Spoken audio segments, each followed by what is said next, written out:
I'm here because about a little over 3 months ago, we lost our son to fentanyl. So we're here to try to help raise awareness of the crisis that's happening around the world, even about fentanyl and the dangers of it. My son, Kevin McConville, died from a fentanyl poisoning. I found him on August 3rd, 2022, over 3 months ago. It's still like yesterday.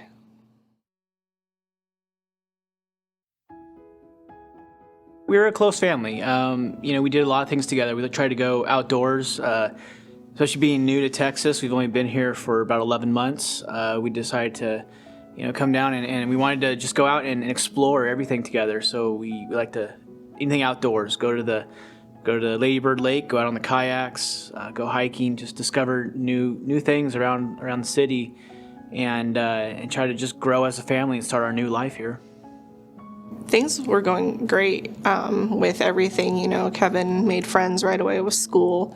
Darren works for Tesla. I found a job with the city of Kyle, and everything seemed like it was going wonderful. So at first, Kevin fought us the whole way. 17 years old, junior in high school in Nevada, where we came from.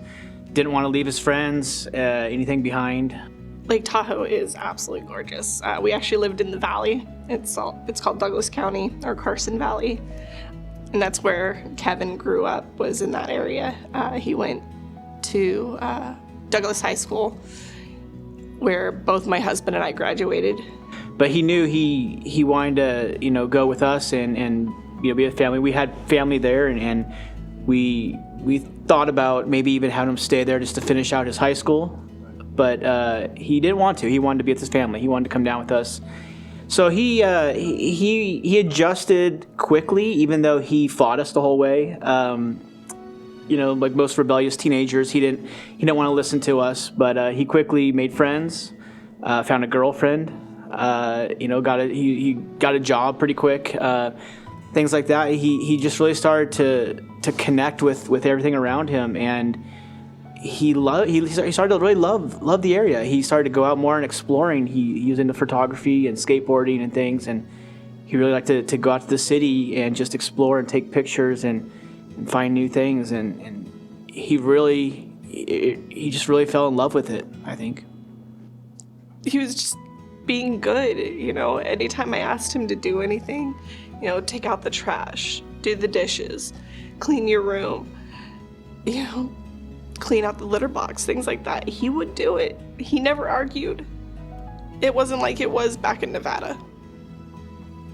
He would argue with me all the time back there. But I felt this sense of maturity in him.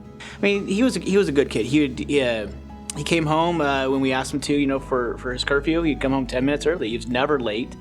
But he started to really do things that he didn't fight us on things. Like we told him, hey, you need to clean your room. Okay.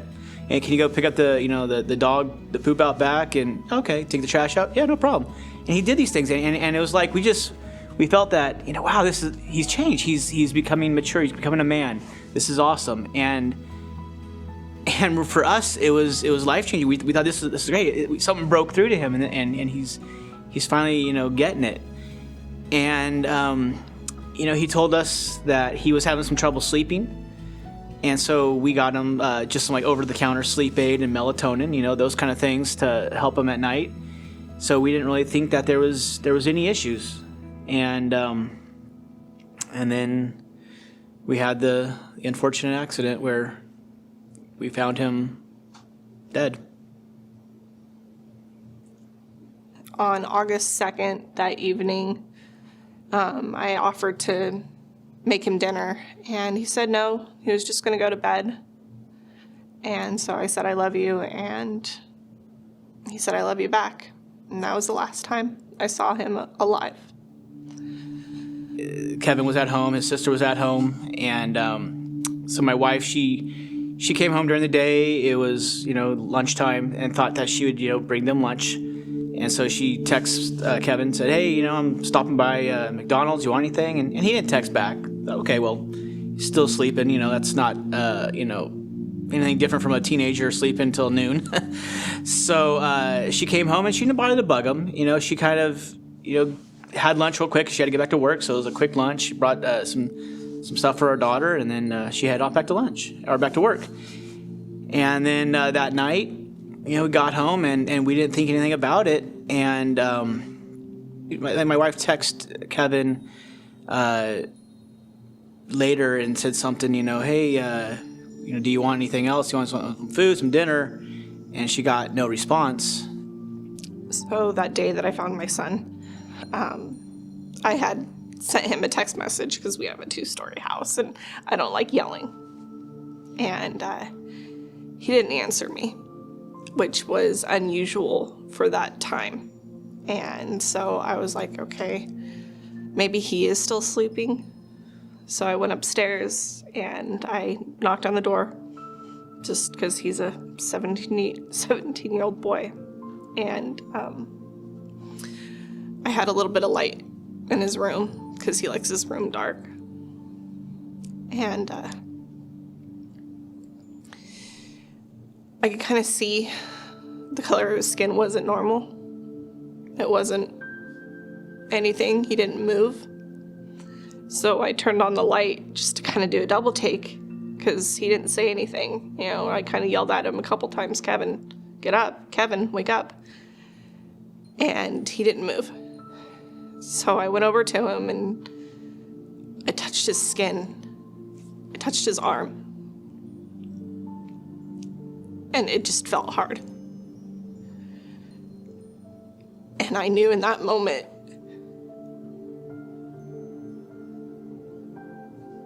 he looked so peaceful. But I knew that there was absolutely nothing at that point I could do for him. It was way too late. We really don't know when he took the fatal dose of fentanyl. It could have been the night previous. From then, we don't know because she found him and called me. I was on my way home and arrived to that. I checked on him and sure enough, he was gone. He was too far gone. The EMTs came in and they went upstairs and they came out right away saying he was gone. So at that point, it became a death investigation. As they were doing their investigation and looking through the room for signs of what might have happened, they did indicate to us that they found a pill in a little Altoids mint tin can, a little blue pill that had the M30 logo stamped on it. And they said that they're not sure what that is, but it's consistent with what they've been seeing with fentanyl. Yeah, when they found the Altoids tin with the blue M30 marked pill, it looked exactly like what you would find on a Percocet. And from what I've been told is these people that are manufacturing these drugs, they make them purposefully look exactly like those. And if not even better. So you would assume that that pill was from a pharmacy and taken out of someone's medicine cabinet. Maybe 2 weeks after we started talking around to some of the people he was hanging around with, trying to get answers, trying to just figure out what was going on. And one of his so-called friends confided in us that Kevin mentioned to him that he was having trouble sleeping and that he was going to, he got some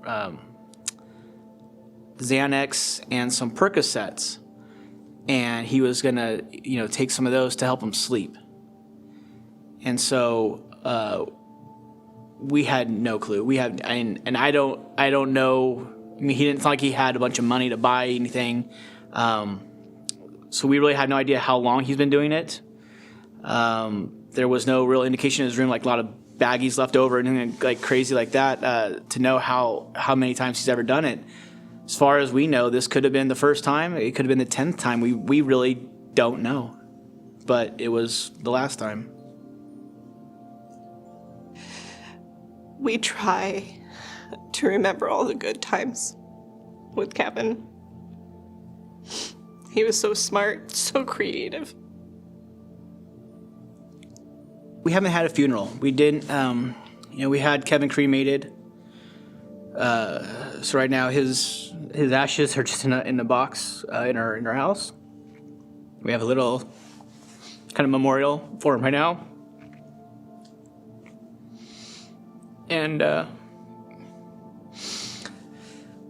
the plan is to go back to Nevada, where we still consider it home, is where he had his friends and other family.